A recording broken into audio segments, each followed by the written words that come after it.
your last matter be Mr. Everidge? It is, Your Honor. Okay, we'll call People v. James Everidge, file 24-6907FH. Here for sentencing on a charge of operating while intoxicated, third offense. Counsel, please state your appearances. Melissa Goodrich, Blaine County Prosecutor. Dr. Amber Libby, Your Honor, on behalf of James Everidge, who's making his way to the third offense. Right there. Folks, that phrase sets the tone. In DUI law, that's where things start to get very serious. We're not talking about a slap on the wrist anymore. Think jail time, mandatory rehab, and long-term license consequences. Buckle up. defense table here to my right. All right, I guess I'll indicate a couple weeks ago I did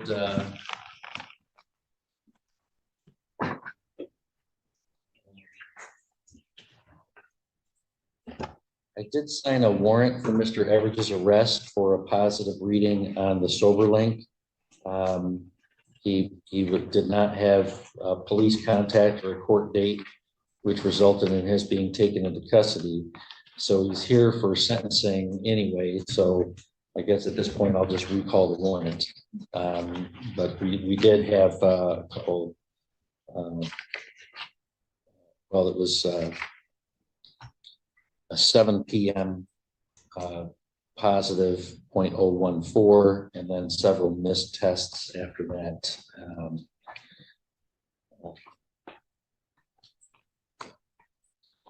All right, so I've been handed here some letters that take these.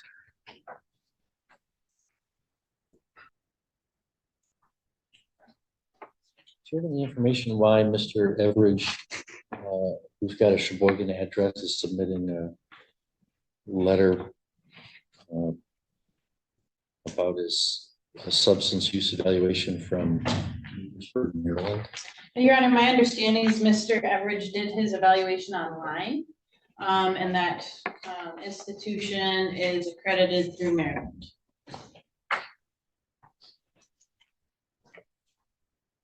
All right. I've had a chance to review those documents. Have you had a chance to review the report and pre-sentence report recommendations with your client? I have, Your Honor. Any additions or corrections? Just one general objection to the scoring, Your Honor. There's no change to the scoring as a result of this objection. It's to OV12 is scored at 1 point. Our objection is the categorization for a contemporaneous felony criminal action appears to be based on the weapon allegation, which was dismissed. And I believe in OV12, there's a prohibition against the possession of a firearm during commission for the point assessment there. So I'm just placing that objection on the record. Well, the fact that it was dismissed wouldn't be dispositive because uncharged conduct can be the basis for OV12, but you're saying there's something about not scoring.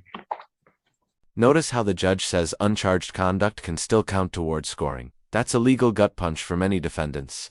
Even if the weapon charge was dismissed, the behavior surrounding it can still weigh in sentencing. Think of it as the legal system saying, "We saw what you did there." Oh, possession of a firearm during the commission of a felony. Okay, it doesn't score. Okay, that's the, okay. So a felony firearm charge can't score. Ms. Goodrich, what's the people's response? OV12 does cover, actually, it only applies because it didn't result in a separate conviction. So I think that was appropriately excluded. It occurred within the 24 hours. Okay, well, and even if it didn't apply then to the felony firearm charge count 3, count 2 is a carrying a concealed weapon, and that would be scoreable under OV12. So I'll overrule that objection and leave OV12 scored at 1 point. Ms. Goodrich, do people have any scoring challenges or additions, corrections to report? No, Your Honor. Ms. Libby, anything you'd like to say on behalf of Mr. Everidge? Yes, Your Honor, thank you. We've received and reviewed the PSI in this case, and we are asking the court to adopt the recommendations therein. Mr. Everidge is before you at age 75, about to turn 76. And part of what I've learned through my representation with him is this cross-generational understanding of the world and their difference in perception and communication. For instance, in the last 75 years, Mr. Everidge has lived through 15 presidential administrations, if I did my math correctly, and vast changes in the economy, for instance. And the current OWI laws that we're here on today were enacted in 2003. In Mr. Everidge's adolescence in the 1960s, NHTSA was still advocating to the legislature that there was a danger associated with the full crime of driving while inebriated. The reason I bring this up, Your Honor, is the mentality of today is that we take for granted common knowledge that OWIs are inherently a public danger, but it wasn't always that way. And yet, despite his generational difference. Let's pause on that thought. 15 presidential administrations. That's a man who's seen history unfold, and yet, here he is facing consequences for behavior society used to overlook. DUI laws have evolved, and clearly, the court wants him to evolve with them. Difference to myself or anyone else at a younger generation, he's taken on a willingness to learn and grow and change, as hard as it may have been, away from alcohol use and away from the understanding that driving under this condition is a rite of passage to today when it is a crime and carries an inherent danger. Since being placed on bond over 4 months ago, Mr. Everidge has been compliant and cooperative, learning today of an incident the court has on its records, but he has been diligent with the tedious requirements of SoberLink, and they've been challenging at times. He's certainly experienced a learning curve, especially with regards to retesting, which we've walked through. But as the court has reviewed the assessment from the Freedom Center dated August 16th, just days after his arrest, indicates no active substance use disorder. They have a recommendation for a drug and alcohol education course. And this is positive for this court's consideration at sentencing today, because it doesn't appear that Mr. Everidge is battling with addiction, but rather needing to learn new behaviors. From my review, his contacts with the criminal justice system for this type of offense have happened in the last 5 years, beginning late 60s for him. And he comes before you as someone with a 34.5-year career in a chemical factory. Unfortunately, that's resulted in asbestosis for him. There is a letter included for the court from Dr. Lee J. as to that condition. And notably for Mr. Everidge, he has been married to Linda for 56 years. This is a testament to his commitment and compromise as a human being. The court also has a letter from his daughter, Debbie, which highlights her father being committed in. Here's where it gets human. Letters from daughters, a 56-year marriage, and a career in a chemical factory. This man isn't a villain. But even a life of stability doesn't erase the danger of repeated offenses. The court's job? Balance compassion with public safety. Her life, and she's currently battling stage 4 cancer and has had to rely on other mediums to maintain a bond with her parents. Lastly, Your Honor, the court has a letter from Deanna, Mr. Everidge's other daughter, and she reports a similar positive childhood unaffected by alcohol. I'm asking the court to take a look at Mr. Everidge individually here before you today. I'm asking the court to adopt the recommendation, and I thank the court. All right, thank you. Mr. Everidge is not required to tell me anything today. It's allowed. Is there anything you want to tell me or no? Yes, sir, I would. Oh. I'm not used to these procedures.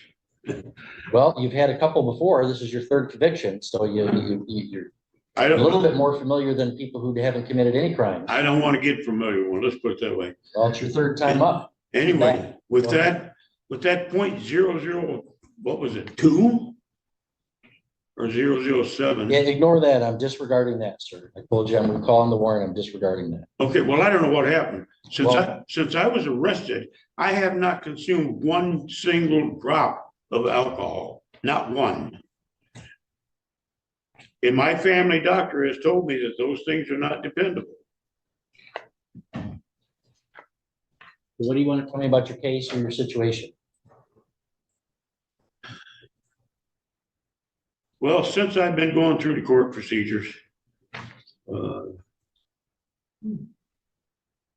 my acquaintance with my wife is extremely better. Both my daughters sent letters of recommendation and stating my personality. I have changed. I look forward to going out in my garage in a day and working on my side by side, as you can see with my fingernails. I'm a changed person. I'm just a changed person for the better.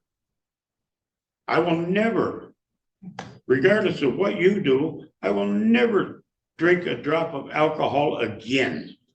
Why didn't you decide that in 2021 when you were convicted of drunk driving? I don't know. Or in 2019 when you were convicted of drunk driving? I can't answer that. I wish So, Why didn't you stop in 2021? That question stings. And the judge isn't buying the redemption arc just yet. It's a cold reminder that repeated behavior chips away at credibility even when you swear you've changed. you forgive me if I don't necessarily believe your profession of never going to drink a drop again today. I would say that I made a error in judgment. Thank you, sir. Ms. Goodrich, people's recommendation. Yes, Your Honor, the defendant is 75 years old with no prior felonies and 2 prior misdemeanors. I would like to address the recent past. He started his criminal history at 63 years old. He's incurred these 3 drunk drivings in just the last 3 years. The first drunk driving, he received 30 days incarceration. That drunk driving also involved carrying a concealed weapon, it appears. His second, and that was in 2019, his second drunk driving, he received 5 days of jail, and that was in 2021, involving a high BAC. And now here we are already again on August 2nd of 2024. He again is drinking and driving while having a weapon on him, which certainly escalates the public safety concerns that already surround the drunk driving law. I would ask that the goals of deterrence, rehabilitation, and being punitive would be properly addressed by adopting the recommendations of the PSI, but giving incarceration, since the 30 days did not work, the 5 days did not work. I would ask for 3 months jail, which would be mid-guideline range. Thank you. Thank you. Mr. Everidge, if you please stand for the court sentence.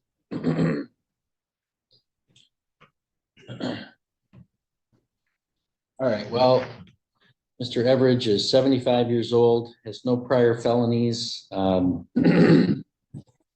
That's all to his credit. There are, however, there's room for concern here. In the last 5 years, this is his 3rd drinking and driving conviction. So therefore, the attitudes about drinking and driving when Mr. Everidge was 20 years old, I'm glad as a society we've grown from that. And Mr. Everidge has certainly had every opportunity to correct his attitude and behavior about that. Like I said, this is your 3rd time at bat coming in front of a judge for drunk driving. Yes, sir. It gets worse each time. And, unless you want to spend, your sunset years in a prison, I hope you mean it that you're done drinking, because otherwise you're going to keep seeing judges like me, and it's really going to go badly for you. Yeah, no, sir, I am done. All right. Well, there are some fines and costs here. $68 in state cost, $130 in crime victims assessment, $350 in court costs, $500 fine, $60 for DNA testing fee. We comply with that. I'm going to order that the weapon that was seized is forfeited to the agency that seized it.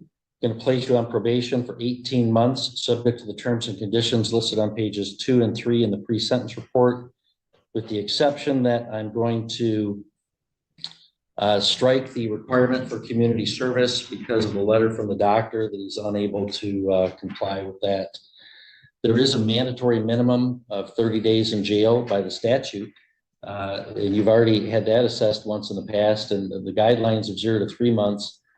I think there's grounds for incarceration in this case, given the mandatory minimum by law, and also the fact that this is the 3rd offense within less than 5 years. So I am going to adopt the prosecutor's recommendation and order Mr. Everidge serve 3 months in the Sheboygan County Jail forthwith, with credit for 3 days previously served. That's the sentence of the court. Mr. Everidge, if you wanted to appeal, you can file an application to the Court of Appeals. 3 months. That's not just jail time, it's a final warning. The judge could have gone harder, but this sentence still sends a message. Age, legacy, and good intentions won't shield you forever. Consequences compound, especially when the risk is public safety. If you wanted me to give you a lawyer, I would, but you'd have to ask me within 6 months. We're going to ask you to initial one copy of your appeal rights, so we have a record and gave it to you. The other one is for you to fill out if you want to take an appeal. Within 24 hours of your release, you have to contact your supervising agent. Your Honor, we'd also ask that the gun be forfeited. Yes, the judgment will indicate the weapon will be forfeited, the agency had seized it. All right, good luck, sir. Does that conclude your matters, Mr.? It does. Okay, thank you. Thank you.